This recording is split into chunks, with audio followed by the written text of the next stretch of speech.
Welcome to the North Bank. We're way to talk about Bournemouth. Was it lucky? 3 points near the end to the game, or were Arsenal in absolute control? Then we're going to pop over to Liverpool. Is it just simply another 3 points that Arsenal are going for, or does it have a significant message to put to the rest of the Premier League? We currently have both of the guests have just joined. Richard's just jumped on as well. So before we move on to that, and it will be broken down beautifully, I want to welcome my guests. First one, Sean, my brother from another mother, the person that keeps me correct in life. He's already making plans for me and him to go on a parade for the quadruple. Like, we're spending money in January for the quadruple. then we're planning a trip to the Ryder Cup, and if finances and wives and children allow it, we're also planning to tailgate in the USA to meet a certain star-spangled wanker. Sean, how are you, my brother? Yeah, I'm really good, mate. Really good. It's hard not to be good at the minute, being top of every table. Semi-finals, it's all good. Superb. And Richard, straight up the hospital, slightly delayed due to transport. As you can see, people, I do have a winter theme in the background because this is what it looks like outside my freaking house right now. It is Baltic. It is so cold in the UK, but at least Arsenal keep us going. But Richard, the main man, there's no myth, the legend. How are you, bro? Good, thanks. A bit rushed, but and I will pop out once Michelle gets here to hand her stuff over for her, so she can go to bingo with her aunt. But that'll take 5 minutes. No, not a worry, mate. So I'll pop to Sean is on limited time because he has to pick up the kids and that. So Sean, I want to come to you first.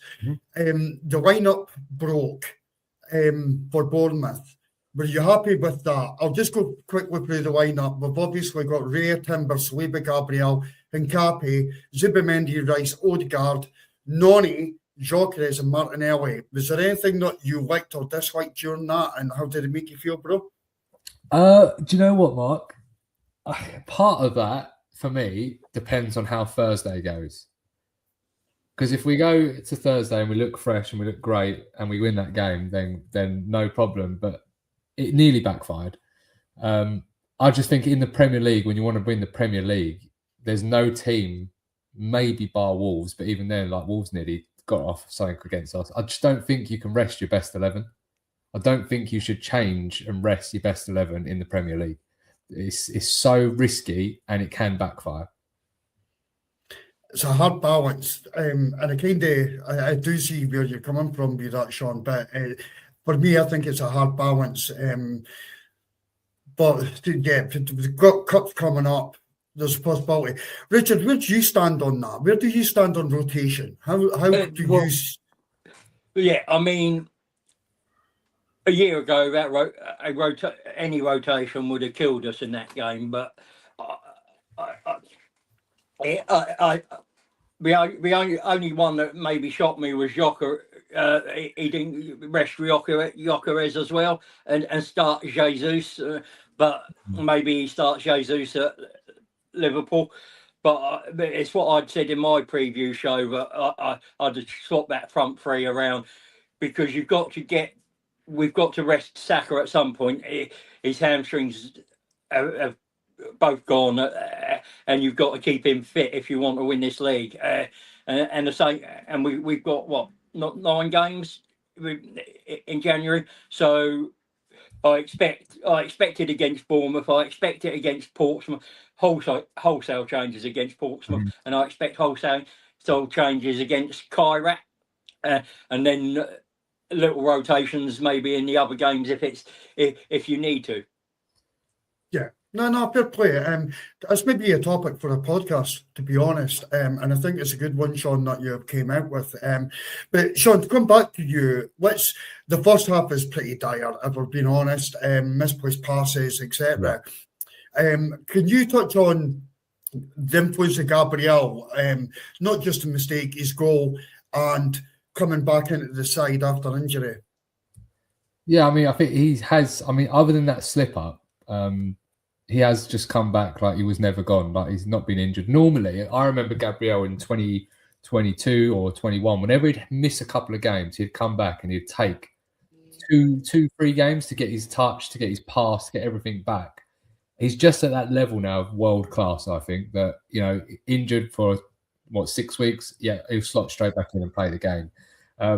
That one mistake was like very 2020, 2021 Gabriel, wasn't it? You don't see that error. I don't know. I don't want to give excuses. It was a really terrible error. But I mean, I was talking to people on WhatsApp. I might mention it to you, Mark, but there was a kick clash going on there straight off the bat. Like, I don't get why we was wearing, well, they had white shorts. We had our white socks.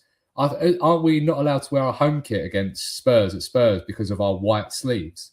So I don't get why we weren't in our away kit there to just get rid of any kind of kick clash going on. Yeah, no, do you know what? I never looked at it on that, but I thought there was a rule against that, Sean. I think that you could be possibly right with that. Was that Arsenal, though? Richard, did you want to come through? Is that Arsenal just trying to display the third kit and get the sales up? Do they have a deal with the Adidas where they have to play it so many times?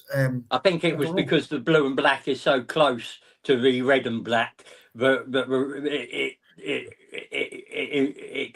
when there's calls, the referee may get a decision wrong. It's to give the referee greater clarity of who's committed or which player the ball's come off, sort of thing. It's really silly and archaic, but I think if there's enough difference, you should be able to. You should play the thing. It's like in UEFA, you're not allowed to play. I believe you're not allowed to play the third kit. You can only play home or away kits. There's some weird rulings for kits in the UEFA competitions as well. There's maybe a possibility Adidas have got a deal with Arsenal that every kit's got to be worn X amount of games, and that's maybe why it's there. But Sean, it's a great topic, and Richard, you're actually right as well. Do you know what? I remember a game years and years ago, and I don't know if you guys, Sean, you may be too young, but Richard, you might not be. Man United turned up for a game, and they played in this black and gold kit. And it was blended into everything else on the pitch. And in the first half, they were just about as bad as Arsenal against Bournemouth. And at half-time, Fergie being Fergie ripped that kit straight off of them. I do remember. Put on. He changed the kit. He changed the kit because they said that we just can't see each other on the pitch, and the passing was horrendous. So, Sean, come back. Just Gabriel makes up for his howler. Makes up for his howler with a unbelievable goal. And I do want to touch on that. What kind of leadership does that show and mentality does that show that Gabriel's got? Yeah, I mean, how many times does a player make an error like that? Even like goalkeepers as such, they make an error and then that's in their head for the rest of the game. Where you could see the frustration in him. He didn't let it get to him. He was just peed off with himself. And I think in that was motivation and, like you said, like a leader sort of role to turn that around and say, right, no, I'm going to go, what was it, 2 minutes later, up the other end. Noni Madueke did excellent to come to get to the byline, get a ball in and straight on him. It wasn't a header, it wasn't anything else. It was a clean strike with the right foot. Was it left or right foot straight in? Left, I think it was left, yeah. It was class. Fantastic. It was class. Richard, what was your overall thoughts on the first half? I thought we were slow. We allowed them to make us play in areas we didn't want to play. We weren't, and we didn't mix it up enough. We didn't go long, then play short, and it allowed them to set traps for us, and that's what eventually led to their opening goal. And it was against the run of play because they'd been good for the first 10 minutes or so, and then started growing into the game and started figuring it out, and then that silly mistake puts us back again. But overall, I thought we there was a not so much control, but we were keeping them at arm's length, just like a boxer, just trying to figure out how to get past their guard and land a killer blow. Mm-hmm. Yeah. So, first half overall, Richard, you're right. You're right. It was slack, etc. So, Sean, I want to come to you just before we dive into like the things that happened in the second half. Mm-hmm. What kind of team talk do you think Arteta must have said to them? Or what do you think was said in that changing room? Because it was, for me, like the Aston Villa game, it was a tale of two halves. Yeah. Yeah, I wonder. I wonder what Arteta is actually like at halftime in his team talks now, because he always gives off that kind of vibe now that, you know, he loves the team, he loves his players. Where when you watch that documentary, he goes in on them, and I don't think he goes in on them as much as that nowadays. And I think he's probably a lot more motivational at halftime. And I just probably think Bournemouth play quite an intense game of football. They're not a slow team. They don't give up and they keep going. So I would have said, they're going to tire. If they keep playing the way they are, they're going to tire. And I think that's what comes down to it a lot this season with Bournemouth. They don't concede a lot at home, but they are intense. So they do tire towards the end of games and in the second half. So I think he probably just said, keep playing how we're playing. It will click. Yeah. Do you know what? I tend to agree with that. Richard, would you agree with that? Do you think that it is possibly more motivational? I mean, as Sean alluded to, when we watched All or Nothing documentary, you can see Arteta going really in on the players. But do you think that's maybe due to the fact now that he actually has his players and it is his team? Could you see it being more motivated rather than like a hairdryer treatment? Yeah, in a lot of cases. I'm also wondering if it's that the first half so by design sort of control the match, figure out what the other team's doing, and then get them in at half time and make those tweaks and changes to get things going properly. And I think we saw it against the other day when he bought when Villa he bought Marino further back in the second half, and he made that tactical tweak. So I think he probably does the talks. He tweaks the things that he sees aren't working, and then goes, look, I trust you, I believe in you, but you need to be a little bit quicker here and there, and try and play in these areas and target these areas more. Yeah, no, absolutely. Sorry, one of my lights have just went out and I wasn't plugged in properly on the charger. Give us a second, I'll get that fixed. So let's move on to Declan Rice, Sean. Do you want to speak about just what he gave us in that second half? He's on course, if we do the right things this season, to be like a top contender for a Ballon d'Or winner, isn't he? Like, he's up there with Rodri's Ballon d'Or season right now. You know, he's everywhere on that pitch. He's, you know, now putting away the goals. His assists are up there. You know, I'd like to see him get to 10 goals. That would be like unbelievable for him. And yeah, and he literally just took the game from the scruff of the neck, didn't he? Put himself in the places he needs to be, was open for both the shots to be slotted to him, and then he just slotted them both away perfectly. It's a shame he couldn't have got another one of those balls into him for the hat-trick. But he's a superstar. He's unbelievable, and he seems to just learn new things every season and just keeps improving. Yeah. Richard, do you want to talk about the goal? Sorry, guys, I'm just trying to get set back up. I don't know what I've done wrong, and like my whole setup's just wrong. Richard, do you want to speak about the goals, mate?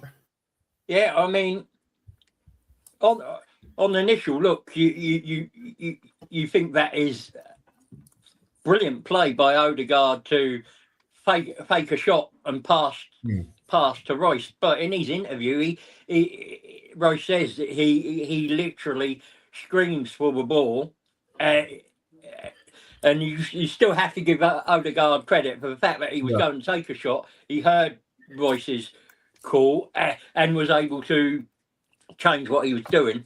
And once it's there, you're only wanting two players in that position to strike it, aren't you? You're wanting that either to be Trossard or Rice, because they're the best two strikers of the ball we've got. I don't. You know that they're going to be on target. Yeah. And if not, end up in the back of the net.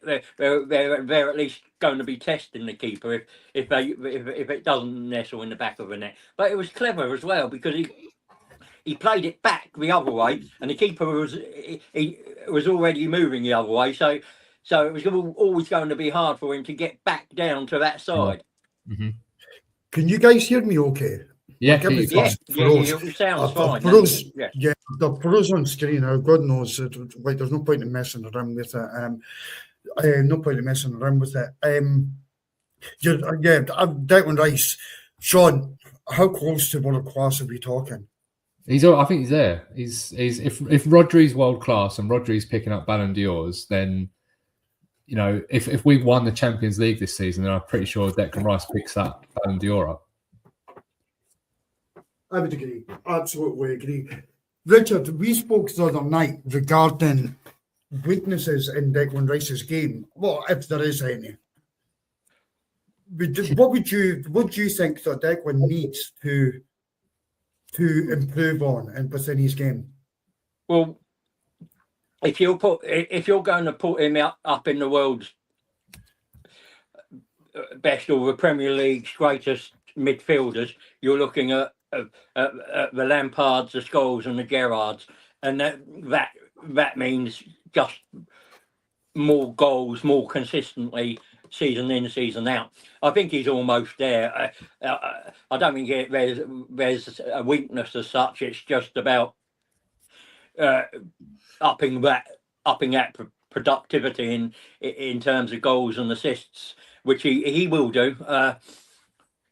In fact, he's given me this season vibes of Gerrard.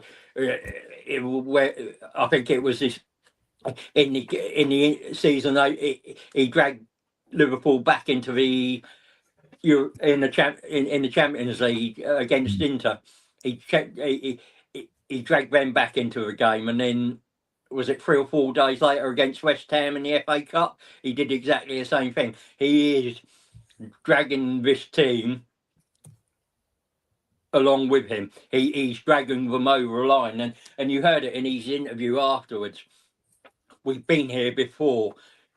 We haven't won anything yet. And when he speaks like that and he acts like he does, that's a manager's dream. That's what supporters want to hear. You want to see that you're not happy with that performance. You know there's better to come, and you have to be better if you want to win this league. Mm-hmm. No, 100%, Richard. That's it. John, what did you make of the Gerrard celebration? His celebration of his goals? Yeah, he kisses the camera. It's a Gerrard celebration. Oh yeah, very Gerrard-esque, wasn't it? Yeah. I don't know. I didn't really take much notice of it. I was too busy buzzing that we'd just gone 3-1 up and pulling away from City. Whether or not he's mimicking Gerrard or he just saw the camera and thought, I'd give it a smooch. Yeah. I just the only thing where I'm having like issues, guys. So sorry, my camera's going to be off. As long as you could hear me, that's the main thing. Yeah, all right. So Richard, do you not get to a point when players do celebrations? It's a bit like, are you the place where we're playing Tottenham and you see Trossard or Martinelli, not so much Trossard, but Martinelli doing a knee slide and pointing up to Henry? Do you not just wish that these players just done their own thing, or is it a good thing that we're actually respecting other players? Yeah, I mean, they say it's a tribute, mimicking somebody else's celebration or work, isn't it? It's a form of making a nod to the previous artist or person who's done it. And the problem is it's like dance. Most of it's been done before, so you're very hard to come up with something new. I think you just do what you feel like in the moment. It has to. You have to feel it in the moment and do whatever you like. Yeah, right, we are running out of time for having Sean. Sean, how long have we got before you need to leave? 15 minutes. 15 minutes, right, we've still got a bit of time then. Right, Sean, Bournemouth Screamer and then your nerves. Do you want to touch on that, and then I think we'll move on to the Liverpool game? Yeah, I think the goal, it's a great strike. I have a few nitpicks with it. I think a lot of people probably do disagree, but I do, for once, slightly agree with Brian, and I do think Raya should and could do better, especially when you see a shot that's struck in the middle height of a goal. Outside the box, it's middle height. It's not in the top corner. It's not in the bottom corner. It's your perfect height for reaching across and getting it. And on the other side of it, he shouldn't be given that much time outside of our box. I mean, anyone in the Premier League, look what happened to Liverpool. It's a centre-back or a CDM. I'll be back in a second. Yeah, no worries, Rich. You give anyone in the Premier League that much space outside the box to strike a ball with no pressure on them, it's you're looking for trouble, aren't you, really? So my other gripe is whose man is that and why they're not on it? And it looks like Odegaard drops off of him quite a lot and lets him run. And then that's Declan Rice's space, isn't it? The left side. So, there's a few gripes with that. I don't know if you agree on any of that, or if you think Raya had no chance. Not the right person beeping. Yeah, no. First of all, before I answer you on that, just Richard's left the room, so you maybe wouldn't have picked up your thing, but it's the 6th of January 2026. You've already got off to an absolutely howler of a start to a year, Sean, if you're agreeing with Brian this early. Bro, you cannot do that. You really cannot do that. But no, I don't. And the reason I don't, right, agree with that with Raya is because, see, when a player hits a ball with that much pace, spin and dip on it, that's either two things could happen. One, they completely get it wrong and it could fly over the stand. However, when a player hits it with that kind of, be that power and depth, I don't think you can blame the goalkeeper. And yet, Ray does get to see it. But I felt the strike was just absolutely unique, and it was absolutely just a world-class goal. Everything else that you said was absolutely correct, and I would agree with. Why was he given that kind of space? He just came on the park. Why was, if Declan Rice should have been there to close him down? Ray went mental afterwards. He's like, guys, what's happening? Mm-hmm. So I like everything you've said, Sean. I was agreeing with Brian. I totally agree on. Your nerves, mate. Just while we're waiting on Rich coming back. But hold up, Mark. Just give me 2 seconds. The door's just gone. 1 second. Yeah, no worries, mate. Right, I'll keep it going. At this point, before the guys come back, and apologies for my technology. Everything's just like dropping off my laptop. It's not great, but I was going to touch on nerves, and I will do with the guys when they come back. Are you back? Okay, yeah. So yeah, I want to touch on the nerves, Brian. Brian, see what you've done to me, Sean. I want to touch on the nerves. Yeah. Were we in control after they scored, or were you nervous? No, I don't think I wasn't nervous. I was nervous when we got to 90th because you're just like at that point, like the last dying seconds, like don't do anything now because we have been prone to concede. I mean, look at Villa. We dominated Villa, and I think we gave up like a 2.4 XG in the last 2 minutes of that game. So that's when I was nervous. But I think I just trust my defenders. When it's Gabriel and Saliba are starting, I just have full faith that they'll see a game out. I mean, even like when we have been conceding the last embers of the game, it's been when one of them has been injured. So I wasn't massively nervous, and because it was Bournemouth, that probably helped my nerves a bit. But yeah, I did think I was going to see that game out, even at 3-2. No, it's superb, mate. I would agree. Richard's just disappeared. Right, let's move on to Yeah, it's Liverpool. because I keep seeing lights from my garage, and I don't know if it's the wife or the garage over the road. Yeah, right, okay. Right, let's touch on Liverpool. Just while Richard tries to see the light. And, Yeah. the predicted lineup for Liverpool, Sean. What are you going for, mate? Obviously, Raya's going to start. If Calafiori's back, which I've heard is 50-50 at this point, I think he'll come straight back in. Otherwise, it'll be Hincapié, and then the usual Gabriel, Saliba, Timber right back, Deckers, Zubamendi in the midfield, Odegaard, and then I think obviously Trossard. I think Gyökeres is starting, and I think Saka obviously on the right. It's going to be pretty much the normal starting 11 throughout the season, bar Calafiori. Calafiori. Did you not see Eze coming into the mix at all? No. He just. No. Is there any reason why he's not getting game time right now, Sean?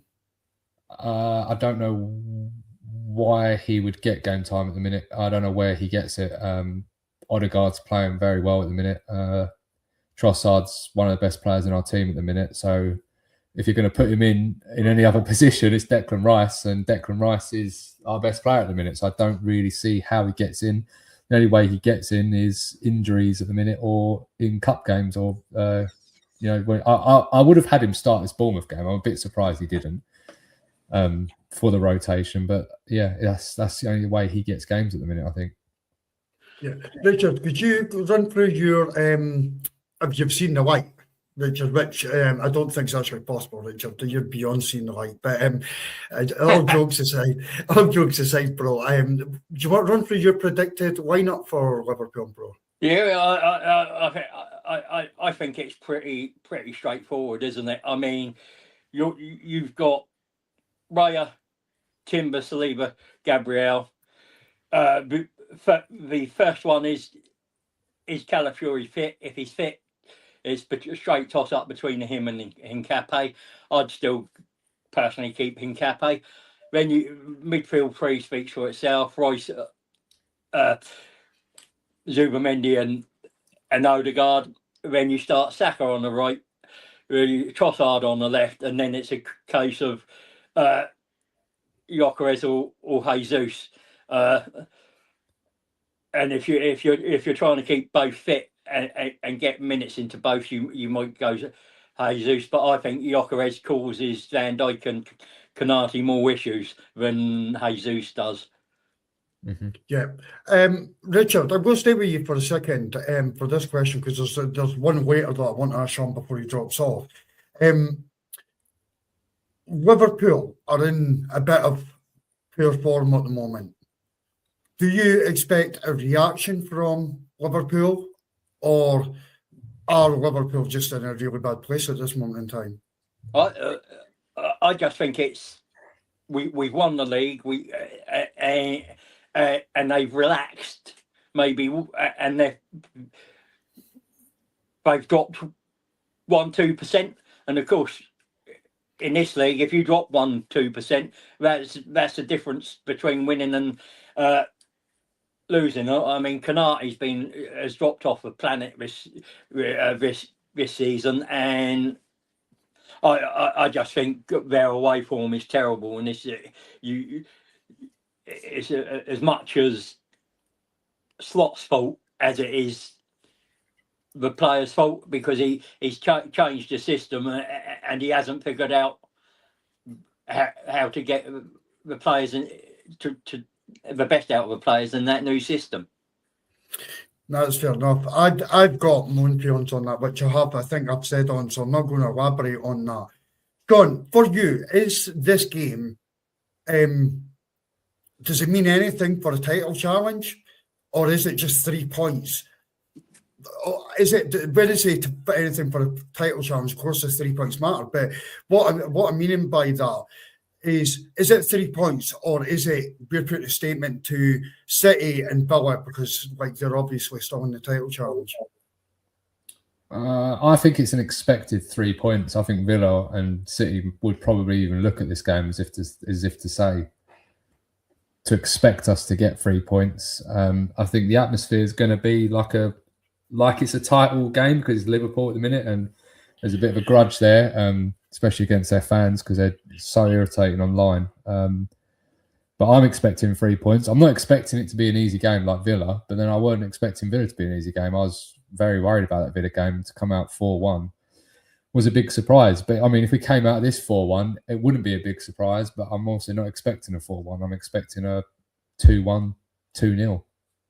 Yeah. See, you agreeing with Brian on stuff. So you lost it. That was my last question. I was wanting to talk about the atmosphere to you. Yeah. And you mentioned it. So both of you could do that now. The atmosphere, can we touch on it? I believe that Arsenal are putting on a display for the Liverpool game. Sean, staying with it, and then we'll come back to Richard before we do score predictions and sign off. What are you expecting with the atmosphere? Like, I mean, I think because of the situation we're in now, we're 6 clear. I mean, if City drop points on Wednesday, which I don't expect them to, although I didn't expect them to in their last 2 games, but if they drop points there and we're going into this game with a chance to pull 7, 8 clear, that atmosphere is going to be buzzing. And I think Thursday night is a very good time for a game because it's where people are already in London, already about, they're drinking after work, they're getting hyped for the game. And they're going there, and it's just, I think the atmosphere is going to be unbelievable. And normally when there's this fan activated displays and stuff, it normally pumps the crowd up, especially early. So if the team go out there and start fast, I think the atmosphere is going to be golden. I think it's going to be the best atmosphere of the season. Probably of the season, because I don't know what other games we've got other than Man United, which is just a dead game anyway now because they are useless. So at home, this should be the atmosphere, the biggest one, bar Champions League. Yeah, I was about to say that. I was going to use that as an example. So, Richard, me and you last season done the watch along, and we're doing the watch along for Liverpool on Thursday, which I'm looking forward to as always. An atmosphere on a midweek game. I've never felt an atmosphere in a stadium like Real Madrid. And when Rice done what he done. Can we?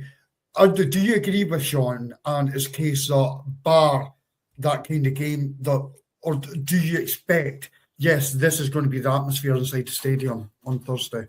I expect the atmosphere to be buzzing because we will know come the game what we have to do, and it's Liverpool. It's the title holders. It's always a big game against them because of our history with them. We've been fighting for titles with them long before we were fighting for titles with United. So I'd expect that place to be buzzing. Normally, midweek games, if it's a team lower in the league, you're not expecting it. But because they with what happened earlier in the season as well, them beating us with a wonder goal, there'll be an expectation of revenge, and because of what we've done with every other team this season, I think the fans will be buzzing, and it'll be interesting to see what they pull off. If it's like the Tottenham one, it'll be epic. Yeah, 100%. Sean, I know that you're 2 minutes away, so could you answer both of these in the same kind of bracket? Yeah. Lastly, give me your score prediction when you finish, because you're ready to jump off, mate. If you had to put Real Madrid as a benchmark as a 10 for atmosphere within the stadium, where do you expect the atmosphere for Liverpool to be? 1 out of 10. So, score prediction, I think it's going to be 2-1. I think we'll probably go 2-0 up and concede. In terms of what I think it'll be, if we're allowed to do halves, I'm expecting an 8.5 in terms of atmosphere. If it was a bit later in the season and it was looking like we're going to win the league, then I'd probably expect it to be right up there as a 9, 9.5. But because circumstances of Liverpool aren't that great at the minute, they're not in the title race, probably lowers the bar slightly. I think if Liverpool were right up close to us where City were or Villa, then I'd probably expect even better of an atmosphere because it's just that much of a bigger game. But because this in terms of the stakes, if we lose, Liverpool are still nowhere to be seen. So there's not that worry kind of thing, but the stakes are high for the league. So that's where I think the atmosphere is going to come from. And we just want to kick them. Yeah, I'm being greedy, Sean, because I know that you're about to drop off. But another thought came in my head. When Gabriel made the mistake at the weekend, and Rich, I'm going to come to you for all of this, but Sean doesn't need to go. That's fine. When Gabriel made the mistake at the weekend, we heard the away fans sing his song constantly. And it took me back to 22, 23. Yeah. Is it that like us as Arsenal fans inside the stadium, the away fans are the best in the world. The home fans also. Are we starting to create that vibe when Saliba conceded the own goal and everybody's singing his song and just getting behind him? And that was against Bournemouth as well, by the way. It was. Yeah. I think we're getting there. I don't think we're. I think it's more. We'll get to that point the more we look like we're going to win the league, and it's all down to expectations. I think every season now we're expecting ourselves and the team to win the league. So at the start, it's always nerves. As the season goes and as the season grows and it looks like we're going to win the league, I expect the atmosphere to get better and better every single game and be on par with where it was in 21-22. That's my expectations, and I guess I'll get my answer on Thursday, because if the atmosphere isn't what I expect it to be, then I can I don't know, I guess there's an atmosphere issue. Yeah, I appreciate you, Sean. I know that you do have to go, bro. Thanks so much for coming on. And where can people find you, bro? On X, the Gunner EXP, and same with TikTok, the Gunner Experience. Super, bro, and we'll hopefully catch up with you soon. And start planning my Ryder Cup tickets, bro, and I need to get that hotel sorted. Okay, I'll catch you soon, mate. Cheers, Rich. See you later, mate. Cheers. See you later. So yeah, Richard, sorry about that. No, it's fine. He's got the children to collect. I understand that. Yeah. So Richard, going back to you, is it just like sorry, I did ask you about the 3 points thing. I was rushing there to get through, Sean. Is it just 3 points for you, or is it? We could put a statement out. Do you see it as just a 3 points? Well, I'm not worried about statements. All I want is 3 points. Keep the points rolling over, and keep the scoreboard pressure up. It's all about the pressure on the scoreboard, which in this case terms is points. We win against Liverpool. The City are going to have to go again, and at the moment they've got no defenders for Brighton. They're threadbare at the back, and they're not defensively solid. So we have a chance to go 8 to 9 points above them. Yeah, and so 3 points is really what I'm looking at. I mean, on the other end of the scale, just don't lose. So if you're not going to win it, don't lose it. Fair enough, mate. Anybody agree? The next thing, Richard, would be just score prediction, bro. I'm going with Sean because with all my score predictions, I use the 40 stats, and they've got a home and away Premier League table, and I look at what each team does, has scored and concedes at home, and that's pretty much 2-1. That says we score 2.6 at home and concede 0.5. Liverpool score 1.7 away, but concede 1.8. So going against they're scoring against our defence, they'll get a goal, and we will get 2 goals against their defensive record is here. So that's how I came to my 2-1 prediction. As pessimistic, because if you went for Arsenal's expected goals at home, it was 2.5, and you could round it up to 3, and you would get the 3-1 that I was going for. Yeah. Well, I didn't round it up because I just went 2.6 2-1 because Liverpool's is 1 point. Concede 1.7. So if they conceded 2.3, I probably would have gone 3-1. But because it's just below that two, I've gone for straight 2 goals and made it a 2-1. I mean, I'm hoping for a 2-0, but I think I'm going with what the stats say and go 2-1. No, fair play, bro, and nothing wrong with that whatsoever. Richard, this is the end of the show, and this is a couple that I've done for in the North Bank over the last couple of weeks, which is always great. What have we got coming up, and what have you got coming up over the coming days, bro? Right, so we've got the watch along. Mm-hmm. As I said, because I am on that. Yeah. Then we've got I